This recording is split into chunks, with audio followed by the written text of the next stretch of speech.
Chapter 13. Ketty's Death and First Move. Rosalinda and Tom have a pleasant life in Goya and excellent friendships. It is undoubtedly a place to feel very calm, where the children have fun safely together with the neighbors.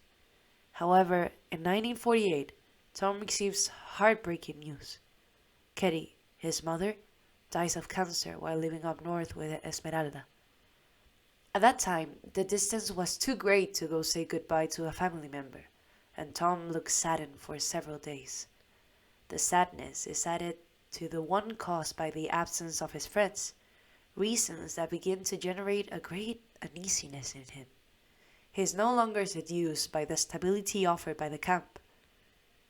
10 years later, in the mineral is enough for him, and one afternoon, without having previously discussed it, he announces to Rosalinda that he has resigned and what he is going to look for another job in Huachipato, where Willie is.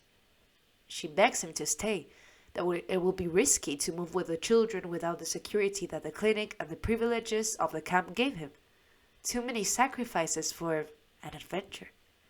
He does not listen to her and prepares his things to board the night train that will take him to Concepcion. When he arrives at his destination, he is received by his friend, who puts him up in his house temporarily. The next day, Willie introduces him to his bosses, among whom there are several Americans in charge of the works. Tom quickly wins their admiration and is hired. He is happy to work in the engineering department of this very interesting project, as it is what he is passionate about. It was the assembly of the industrial steel plant in Talcahuano. He calls Rosalinda to tell her the good news and ask her to pack and go to his side, because he cannot be without them. For Rosalinda, her life does not make sense without his company either, so with great regret she decides to follow her husband and give up her promising future in the Braden Co. Within a couple of months, she shipped her belongings and together with their 3 children boarded the Southern Arrow train. The company thanked her for her services with a letter of recommendation. When she arrives at the station, her face lights up when she sees Tom's silhouette waiting for them. In Concepcion, she sets up her clinic and is reunited with her friend Isabel. Life in that city is a rebirth, raising their children as if they were cousins. Despite such positive expectations, over the months, Rosalinda notices that Tom continues to spend a lot of time away. When it wasn't the extra work shifts, it was friends or races at the riding club. These were his passion, so much that he had his own horse named Serio, a beautiful white animal. If Tom won the bet, there was a big celebration. Champagne and food for everyone, he would say. Then he would overdrink, empty his pockets, and end up courting women. For this reason, we would return home with my mother showing a worried grimace, as she was seeing how her husband wasted money without paying much attention to his family. The few opportunities to share together were also a source of displeasure for Rosalinda. She began to hate Tom's irresponsible and Don Juan Tenorio behavior. Chapter 14. My Birthday Clover. It is an important day for me. August 2, 1951. I am 5 years old. I wake up very excited and get dressed in my Sunday best, plaid suit and broderie collar. My mother calls me from the bathroom. She tells me to go and get ready. She washes my face, and with a bristle brush and tortoise shell handle, she untangles my hair and braids it with 2 bows that she ties with a red velvet ribbon. She looks at me sweetly and kisses my forehead. "You're ready," she says. "But first, you can go to my hairdresser and put a drop of my perfume on your neck." I smile and ask, "Is it your gift?" "Yes, but don't empty the whole bottle." I run to the bedroom and look at myself in the mirror of the hairdresser.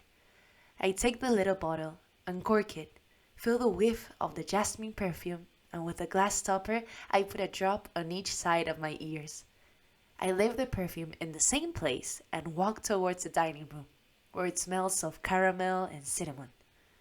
Baltasar, Deborah, and Bernardo our other stations, and I focus on the cake in the middle of the table with 5 colorful candles embedded in the meringue icing. My mother takes a mug of hot chocolate and pours us each cup. Tom lights the candle and we all sing happy birthday. My brother and I blow them out. My dad has promised me that we will go and buy my present. He senses my impatience and stands up, saying, "Ready? Go get your coat and gloves. We're leaving." He takes my hand and we walk towards the main street. It is very cold, but it's not raining. The wind soaks my cheeks. We walk, and as we pass the toy store, I ask, "Will you buy me a doll?" He smiles, but we keep walking past the shoe store. "Will you buy me the red shoes from the Wizard of Oz?"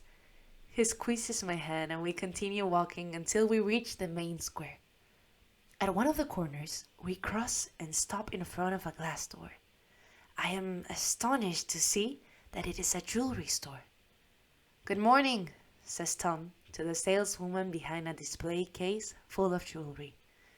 I am impressed by the rings of different colors, pearl necklaces, watches, and gold bracelets. I am ecstatic looking at so much beauty while I listen to my father telling the lady, "Could you show us a ring for this lady who has a birthday today?"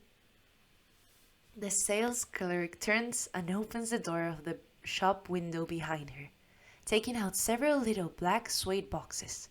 She opens them carefully and shows us a pearl ring, another with a small ruby, then one with a sapphire, and the last one, a gold ring with 4 little green emerald leaves. Tom invites me to try them on to choose one.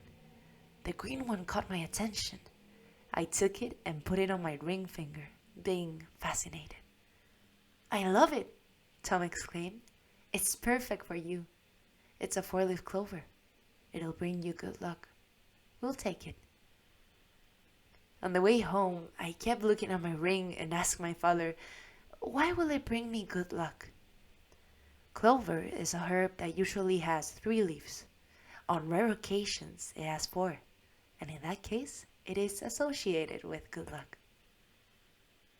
I, at that time, did not know luck, but I liked the story. Days went by and the ring remained on my finger for a long time. Winter went away, spring came, and we used to go with my brothers to the park to play with buckets and shovels to make sandcastles. That's when my ring disappeared.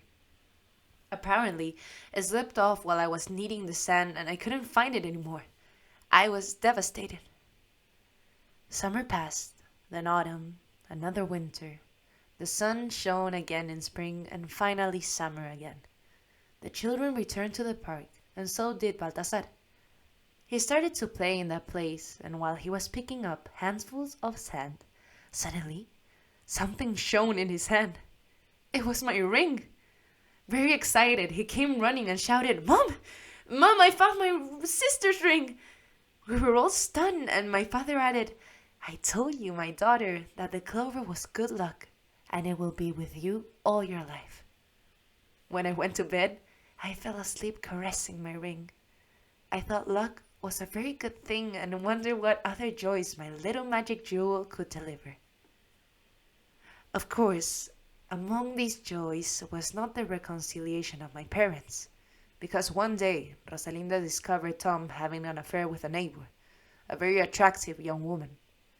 When her husband was away, my father kindly solved all of her household problems and at the same time consoled her for the absence of her man. When Rosalinda became aware of the situation, feeling tired of such imprudence, decided to return to Rancagua, where her family was, this time with her 4 children, since little Bernardo had been born. That is how we arrived at my grandmother's house. Chapter 15. An Unforgettable Christmas. The months go by and Emma is expecting her first child. On May 27, 1949, a strong, healthy baby boy they named James is born. Within a few months, the family is enjoying the little boy's antics. His grandfather watches and spoils him in everything. It is his passion. In mid-November, Ralph comments to Emma, "Soon will be Christmas. I'll get the biggest pine tree I can find and put it in front of the house. We'll make stars and aluminium moons like my parents used to do. We'll put out some presents for James and the kids in the field."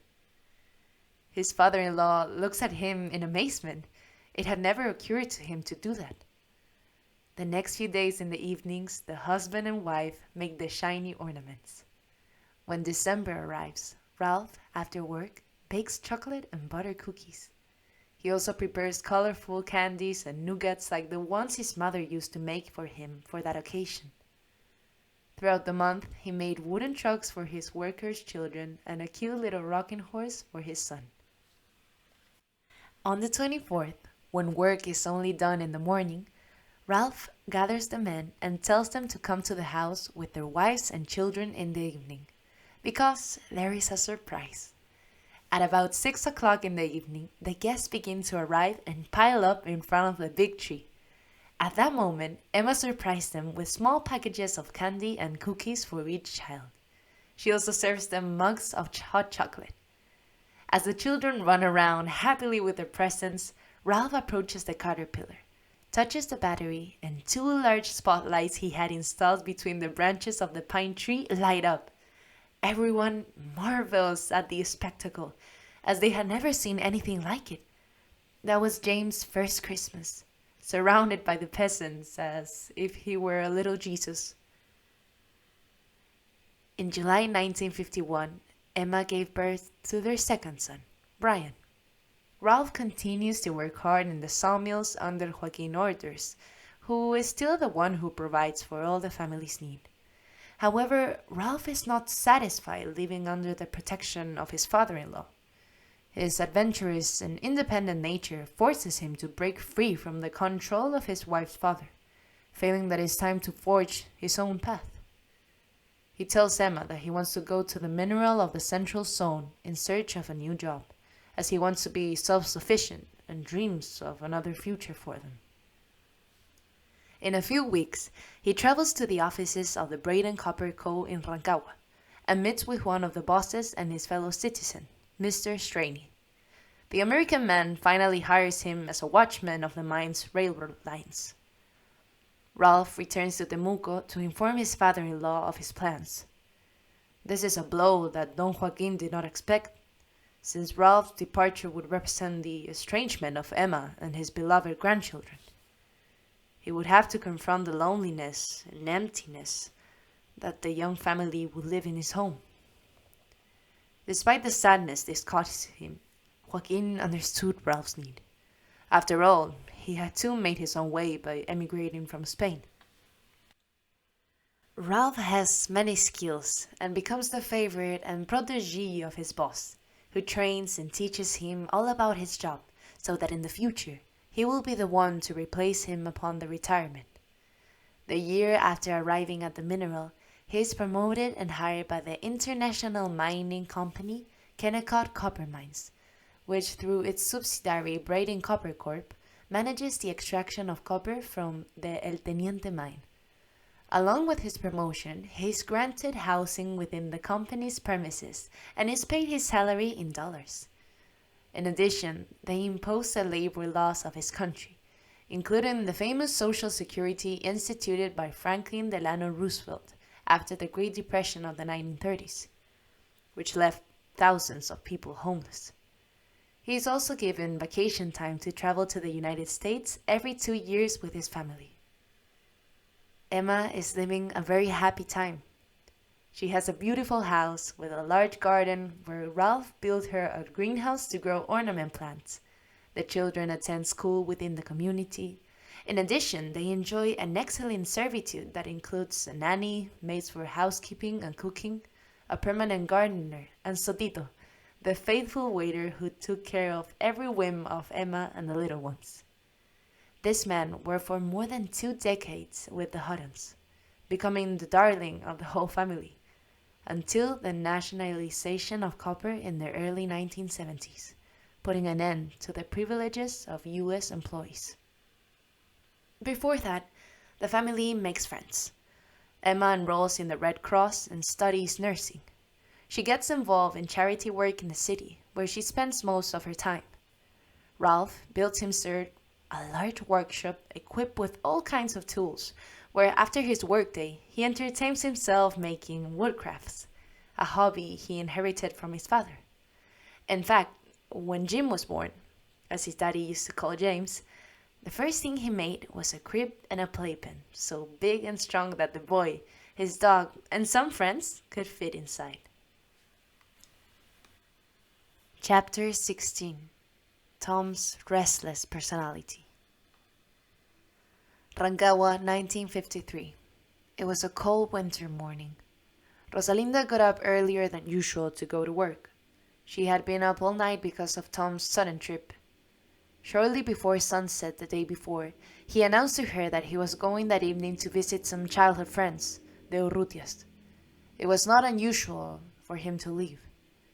When he stayed at home for months at a time, the routine of the house exasperated him and drove him to go away, giving free rein to his free spirit. He needed to go in the evenings from bar to bar looking for friends who would listen to his stories and anecdotes. Around 9 o'clock at night, he took his inseparable leather suitcase and said goodbye to his daughters, to whom he promised to write letters. Rosalinda closed the bedroom door so as not to see him leave and lay down on her bed. After dozing for a while, she took from the bedside table the jewelry box where she kept a 3-carat brilliant ring that her mother gave her the day she graduated as a dentist, and that was her most precious treasure. She caressed the lid, and upon opening, her heart skipped a beat, for the jewel was gone. Angry, she knew immediately that Tom had taken it. She wept in disappointment, and with that emptiness in her soul, she closed her eyes and tried to rest. She could not. 1,000 thoughts crossed her mind, and she stayed up all night wondering what road her ring would have taken. The next morning, she would not show up to work. After breakfast with her daughters, she announced that she was going to Talca to run an errand and would be back late. She looked for his Astrakhan coat, black purse, gloves, and left quickly to catch the 8 a.m. train. On the trip, she studied his plan. Around noon, the conductor announced, "Talca station!" Rosalinda hurried downstairs, and at the exit, took a cab that drove her down to the main street. She looked at each side of the road, and suddenly, before reaching the church, she saw an elegant sign that read, "Urrutia Jewelry." "Stop!" she said to the driver. "Wait, I'll be out in a moment." She entered with a firm step. "Good morning. Mr. Urrutia, please?" "He's not here," replied a woman. Rosalinda quickly confronted her. "Yesterday, a man by the name of Valdez came to sell a diamond. It's mine, and I've got to come get it back." She opened her purse, took out her credentials that endorsed her as a respected professional, and gave weight to the words of her distinguished presence. Suddenly, the jeweler, who was listening to the dialogue in the back room, appeared. Rosalinda said to him, "Give me my ring, and I will reimburse you the money you paid for it." The man, understanding the anomaly of the situation, extracted from a drawer the jewel that fit perfectly on the ring finger of its owner, informing her what she had paid for the transaction. She handed him the paltry money, turned around, and left the store. When she reached the cab, she opened her purse and took out a bill, which she handed to the driver, telling him, "Thank you. You may go. I prefer to walk." She strolled around the city, making the departure time of the train back home. In the evening, when it was already dark, he arrived home, wishing that the thief would never again steal her jewelry, her time, or her heart. A few months later, Tom again returned to find her with a serenade of street minstrels at the window in the wee hours of the morning, loaded with gifts and wads of cash in his pockets, begging her to let him in. She, out of respect for her family and the neighborhood, agreed. Also out of entreaty. But she did so without looking at him, or crossing words with him for weeks. I remember Tom stayed with us for a while. Our evenings were spent in the evening around his bed listening to the stories and adventures of Dick Turpin, Rip Van Winkle, Nicolason and Nicolasillo, and Hansel and Gretel.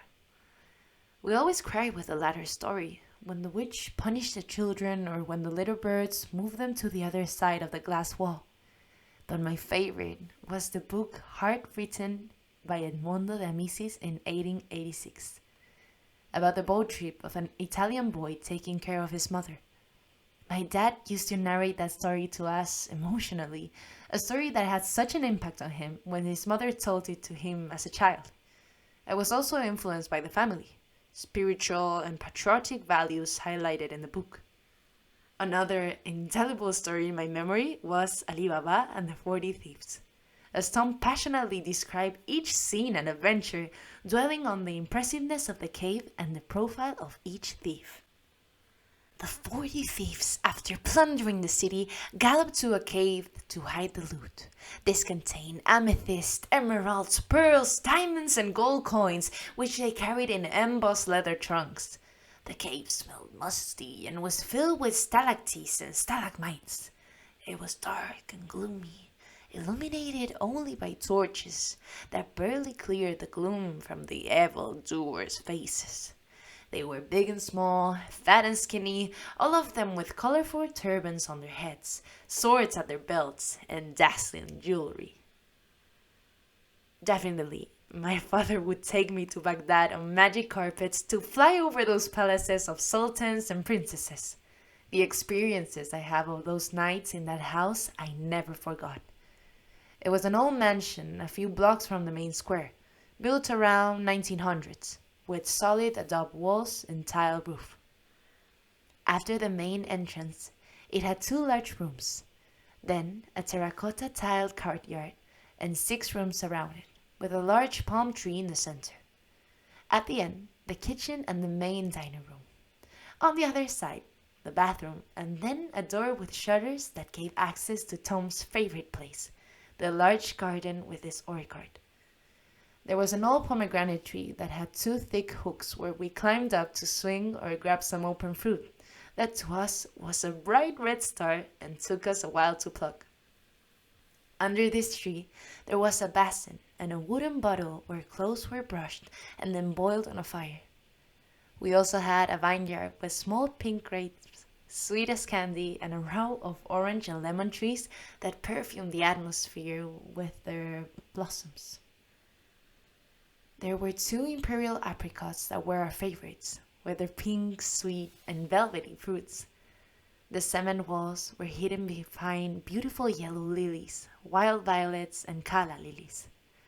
At the end of the side, there was a large fig tree that provided pleasant shade. According to a legend, on the nights of St. John, it was guarded by Satan, and if we managed to touch it, up to 3 wishes would be granted. I remember that we would run in the dark, scared to death to pass the test. Today, I can say that many of them came true for me. Some time later, my mother bought this house from her family. But before it was ours, we used to celebrate the birthdays of grandmas, uncles, aunts and uncles, and some of our cousins. In all, there were more than 40 of us. One of the main rooms was occupied by Grandma, with her bronze cot dressed with sheets and pillows crocheted by herself. There was also a large boudoir that belonged to her mother. On the pink marble top rested an earthenware washstand with its water pitcher. This piece matched the soap dish. Above the head of the bed hung a gold leaf-framed altarpiece of the image of Saint Rose of Lima, a gift that her son Carlos had brought her from Peru on one of his visits.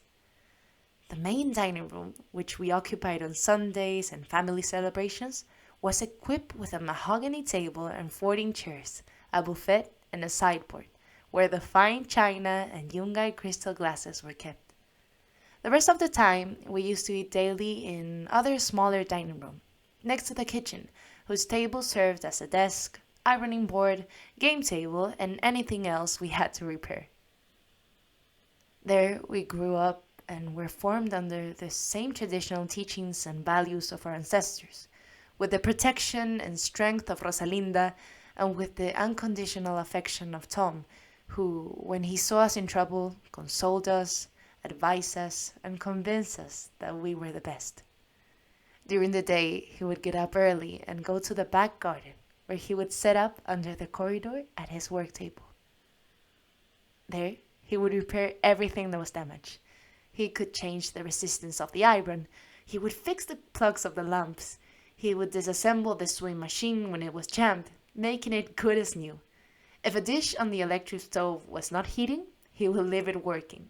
He would sew on some buttons of our uniforms and remove the stains with white benzine. He would polish our shoes, making them shiny.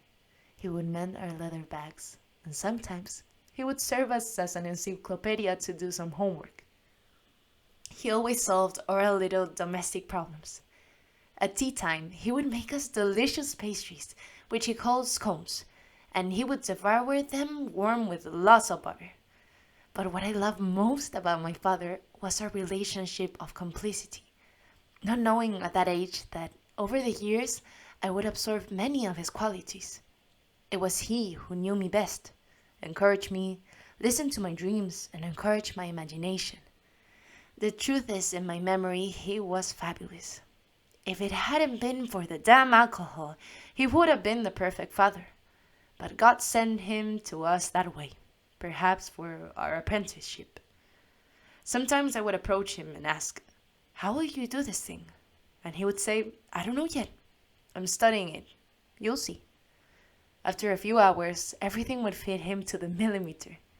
His motto was, "Don't rush the lean cattle." And so the weeks went by until he got bored and went off to live his life the way he liked to do it. Well, one of those days, he heard about the great work that was beginning at ENAP, National Petroleum Company, at the Concon refinery in the 5th region of the country. Attracted by the challenging nature of contributing to the development of such an ambitious project, he went to the engineering office with such good fortune that he met one of the big bosses, Mr. Eugenio Vial Freire, an engineer graduated from Cambridge. From the very first moment, their personalities hit it off, until they became thick as thieves. Among Tom's responsibilities was to participate in the installation of the large oil refining towers. He told us that they moved them floating on the sea to the shore, and then moved them with poles and lifted them to their proper places in the refinery. Quite a spectacle for that time. Don Eugenio held Tom in such high esteem that he hired him to be his personal assistant and eventually his right-hand man. He was not only his boss, but his great friend for years, along with his wife, Doña de la Street, a nice lady with whom he made very good friends. From time to time, his family would come to the house for lunch. It turns out that the Street came to Chile to run the northern saltpeter works, where Tom also stayed when his father worked at the Maria Elena plant. Whatever the reason, they were always the topic of conversations. As the years went by, when they were already old, my parents continued to visit them, maintaining a friendship of great trust until the end of their days. The fact is that the job at ENAP was formalized so quickly and smoothly that in the same month, Tom rented a comfortable house in Viña del Mar. Fortunately, the owners were foreigners who returned to their country and left it fully equipped. That allowed him to call Rosalinda and tell her with determination, "Come with the children. I have a house for them and they will love this place." She didn't think much about it. She dismantled her clinic and we moved once again. I suspect that Rosalinda, at that point, had already resigned herself to follow Tom wherever he went, pulled by that spider-web thread that, despite its fragility, was capable of supporting the weight of 1,000 elephants.